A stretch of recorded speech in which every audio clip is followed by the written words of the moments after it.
Bienvenue dans cette vidéo qui a pour but de définir la notion d'isotope ainsi que d'apporter quelques éléments de culture autour des isotopes. En 1912, Joseph John Thomson, découvreur de l'électron en 1897, étudie la composition des mélanges d'ions ayant une charge positive. Il étudie donc la déviation d'un faisceau contenant les ions Ne, donc néon, chargés positivement, grâce à des champs électriques et à des champs magnétiques. Une fois déviés, on place un détecteur sur leur chemin de telle sorte qu'il y ait une tache à l'endroit où les ions entrent en contact avec le détecteur. Il s'avère que cette déviation dépend de la masse. Pendant l'expérience, J.J. Thomson observa deux taches. Cela signifie que, comme la déviation dépend de la masse de l'entité chimique, il existe deux ions différents de néon dans le faisceau qui ont une masse différente. Il s'agit alors du néon 20 et du néon 22 que l'on appelle des isotopes. L'atome est composé d'un cortège électronique et d'un noyau qui est lui-même composé de protons et de neutrons. Deux noyaux sont isotopes s'ils ont le même nombre de protons, appelés numéros atomiques, mais n'ont pas le même nombre de neutrons. Ils n'ont donc pas le même nombre de nucléons, appelés nombre de masse.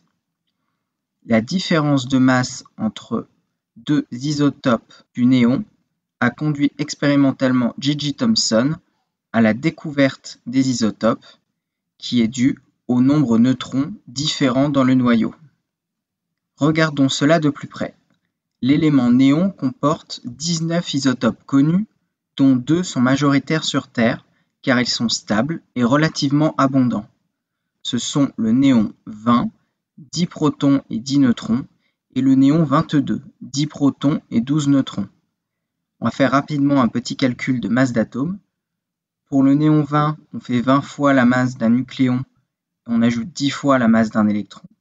On obtient alors une masse de 3,34 10 puissance moins 26 kg.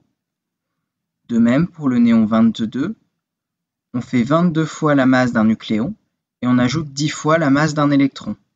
On obtient alors une masse de 3,67 10 puissance moins 26 kg.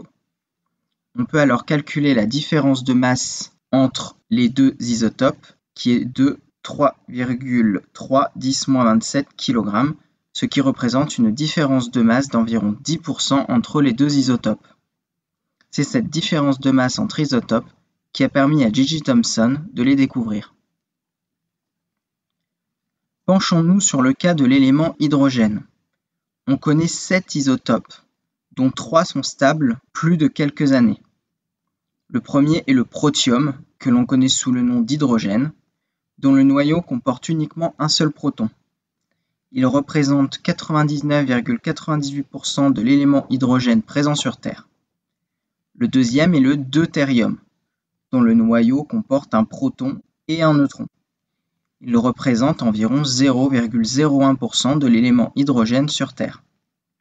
On l'utilise notamment comme marqueur non radioactif dans des techniques d'analyse en chimie. Enfin, on a le tritium, dont le noyau comporte un proton et 2 neutrons. Il est radioactif, mais est stable pendant plusieurs années. On l'utilise notamment dans les armes thermonucléaires ou comme traceur en géologie. De par la composition différente de leur noyau, les isotopes ont donc des caractéristiques différentes et donc des utilisations différentes.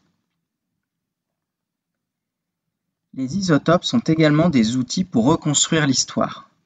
Il y a 5 à 10 milliards d'années, le système solaire n'était encore pas formé, et ce qui deviendra ensuite des planètes était sous la forme d'une étoile. Après avoir consommé tous les réactifs nécessaires aux réactions thermonucléaires de cette étoile, elle mourut et expulsa toute sa matière dans l'espace. Il se forme alors une nébuleuse primitive, c'est-à-dire un amas de poussière, de gaz et de plasma. Donc, le plasma est un mélange d'atomes, d'ions et d'électrons. C'est à partir de cette nébuleuse que va se former le système solaire composé du Soleil, de planètes telluriques et de planètes géantes ou gazeuses. Pour comprendre la chronologie des événements entre la nébuleuse et la formation du système solaire, la question qui se pose est si les corps du système solaire ont tous la même composition isotopique, c'est-à-dire les mêmes proportions d'isotopes pour chaque élément chimique. Pour cela, les scientifiques ont analysé un échantillon de vent solaire capturé par la sonde Genesis. Les mesures ont mis en avant de grandes différences entre la composition isotopique du Soleil et celle de la Terre. Le Soleil est beaucoup moins riche en isotopes lourds, c'est-à-dire en isotopes comportant plus de neutrons que l'isotope majoritaire sur Terre. Une interprétation possible est que l'irradiation de la nébuleuse par le Soleil aurait changé sa composition isotopique. Ainsi, à partir de la nébuleuse, se serait d'abord formé le Soleil, ensuite les planètes géantes gazeuses, dont les atmosphères ont une composition qui est proche de celle du Soleil et de la nébuleuse, et qui se seraient formées à partir du gaz de la nébuleuse encore peu exposé au Soleil.